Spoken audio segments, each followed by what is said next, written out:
Earth, home to many ethnicities, cultures, religions, and beliefs, and no place is home to more of a variety than the large melting pot known as America.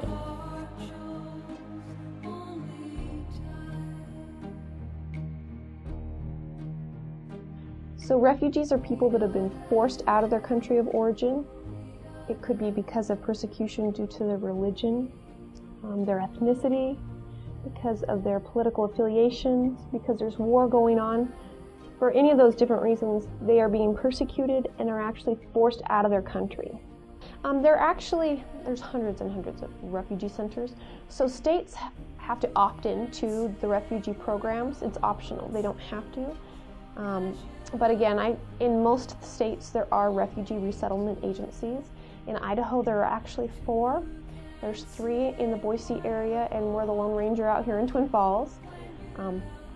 But again, there are a lot. There are about 10 major national agencies, and then they have affiliates or VOLAGs, voluntary agencies, that work under them. So we're under USCRI, which stands for United States Committee for Refugees and Immigrants, which is the national affiliate. And then again, we're a VOLAG under them. And there are USCRI VOLAGs in many of the states around the United States.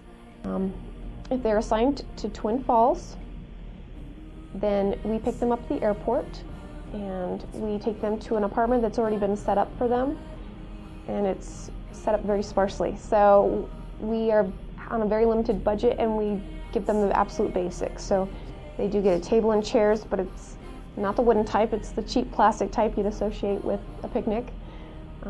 They have 1 plate, 1 fork, 1 knife, 1 spoon per person. They get 1 lamp per apartment, beds for each of the members. So again, it's very sparse, and we rely a lot on donations to help supplement that and help to make their apartment more like a home. We provide ESL classes. So Monday through Thursday, for 2 hours at a time, they come to learn English class here at the Refugee Center, and we provide the transportation for that. They spend part of their time on the computers, gaining some computer skills, working on Oxford Picture Dictionary, Rosetta Stone programs such as that.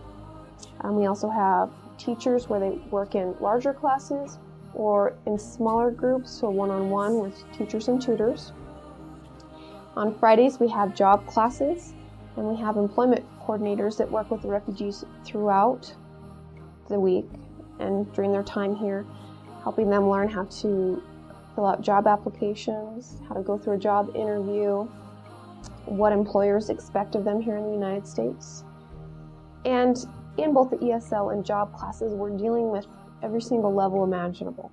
So we have people coming that speak English excellently. They were interpreters in their country back home. And so they come here, and it's less about teaching them how to speak English as it is helping them with some of the cultural issues that they'll be facing, such as buying car insurance, paying their taxes, things like that. With others, they're coming here pre-literate, meaning they were not even literate in their native language, so it's working on the absolute basics. Hello, my name is, my address is. So we have every level imaginable. We work with the Refugee Center. The CSI Refugee Center is affiliated with CSI, but they're a totally separate entity, and they have classes the same time as we do. They have run into some funding problems, so they're only teaching, I think, two-hour classes a day. And we haven't been able to do a really wonderful job coordinating our programs. But what happens with refugees is that after a certain period of time, when they get a job, they're no longer eligible for some refugee services. They can't get transportation to classes there.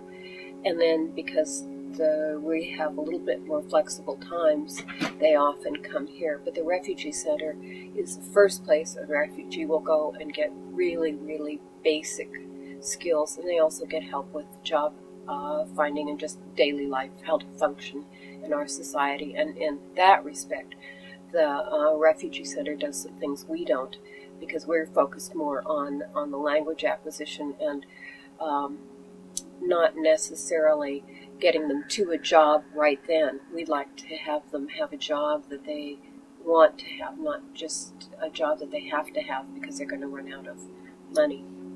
Sometimes people don't have a choice, but we want to be able to give them more options. I will say that we have very skilled teachers. Everyone is a well-qualified professional, and absolutely everyone loves teaching. We love our students, and the refugees are always special to us. We also coordinate with agencies like the Twin Falls School District. So prior to about 3 years ago, when students came from around the world, whether or not they spoke English, they were thrown into the classrooms. And obviously they did not do very well. So we were able to coordinate with the school district and set up 2 newcomer centers. So basically what happens with those newcomer centers is that when students are new to the country, they go there and they're enrolled. We involve both the parents and the children. So we want the parents to know that we want them involved here. Where in many countries it's the teacher's realm, here we want them to know that we also want parents to be involved, and it's not hands-off. We want them to participate and know what's going on in their children's education. As far as the children, they go to the newcomer centers until they're ready to transition into the regular homeschools. So they can learn some academic vocabulary, they can learn the classroom processes, get used to having lunches, to changing classes, all of that before they're thrown into the regular mix of everything. And it's been very successful. And we have a newcomer center at Morningside for kindergarten through 5th and at Robert Stewart for 6th through 12th. And again, it's been a great opportunity for the children to get that heads up that they need. We also do refugee summer school in the summers with volunteer base. We have collaboration with St. Luke's in providing maternity classes for ladies that are expecting. We coordinate with Master Gardeners Club to do our garden plots in the summer. So we constantly are doing different activities to get the refugees involved in the community and to get the community aware of refugee issues and just have those collaborations there. Throughout this whole process, we rely a lot on volunteer support. So we have volunteers that come in and tutor English. We have volunteers that help with transportation. We have what we call social or cultural ambassadors. It's just a fancy way of saying that they befriend a refugee family that's new to the area. They maybe practice English with them and drive them to the grocery store. But it's more than that. It's more about meeting with them on a weekly basis, letting them know that we care here in the community, and just helping them to navigate and then begin to integrate within our community. They teach the refugees about American culture, what to expect, what's normal, while the refugees have the chance to share a little bit about their background and history and their food and holidays. So it's a great cultural exchange that happens. A lot of people, when they hear there's a refugee center in Twin Falls, why Twin Falls of all places? It's actually a wonderful site. We're a really good size. We're not too small that we don't have services to provide the refugees, but we're also not too big that they get lost in the hustle and bustle of life. So we have a great community as far as volunteer support and community support. We are constantly getting donations of clothing, things for their houses. We have a huge amount of people that help as a volunteer corps with anything that we're needing. So we're preparing for an Easter egg hunt. We have people bringing in candies and eggs for that. We do the summer school where we have a base of around 60 volunteers that come in, they take their time from their vacations and come in and help with the summer school for the refugee children. You name it, we have volunteers that are there to support. So it's a great community as far as support goes. So, also as far as services we provide, I think we have a great system going for us. We have what we would call a one-stop shop. So we kind of provide most of our services in-house. We have a medical scheduler who helps them with, when they initially get here, they are required to go through a health screening at the health department. We help them with any follow-up medical appointments or dental appointments they may have. We also we have a benefits coordinator, so when they initially come to the United States, they qualify for food stamps and Medicaid. We have 2 case managers that help. We have refugee cash assistance that they get for a limited amount of time to help them pay their Idaho Power bills, their phone bills, those things until they're up on their feet. We also have great relationships with some of our employers.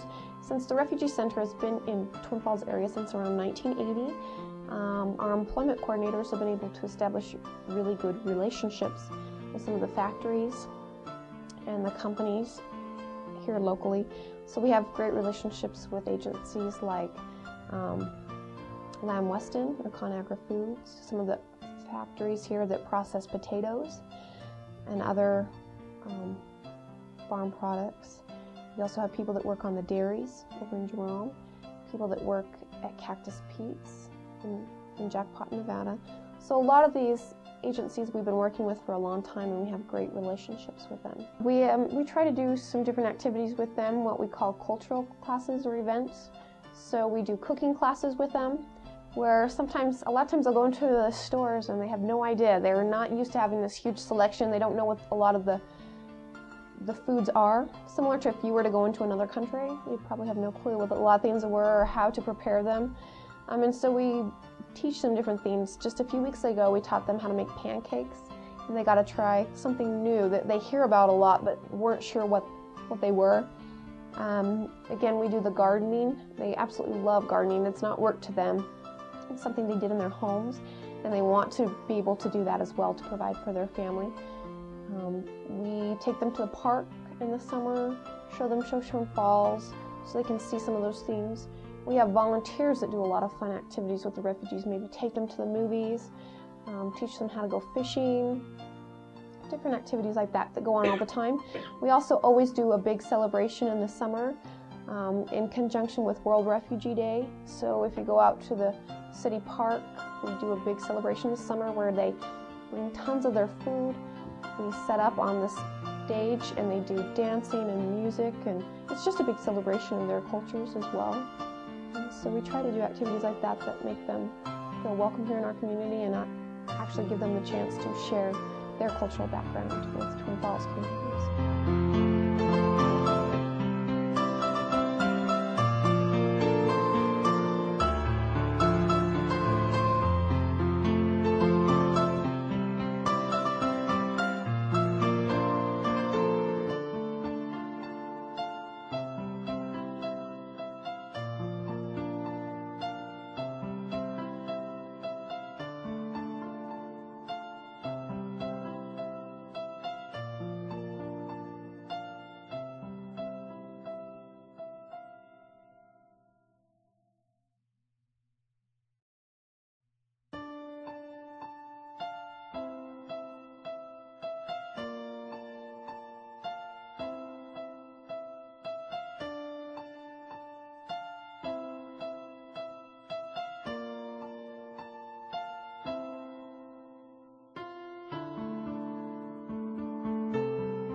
My favorite food in America, that's pizza.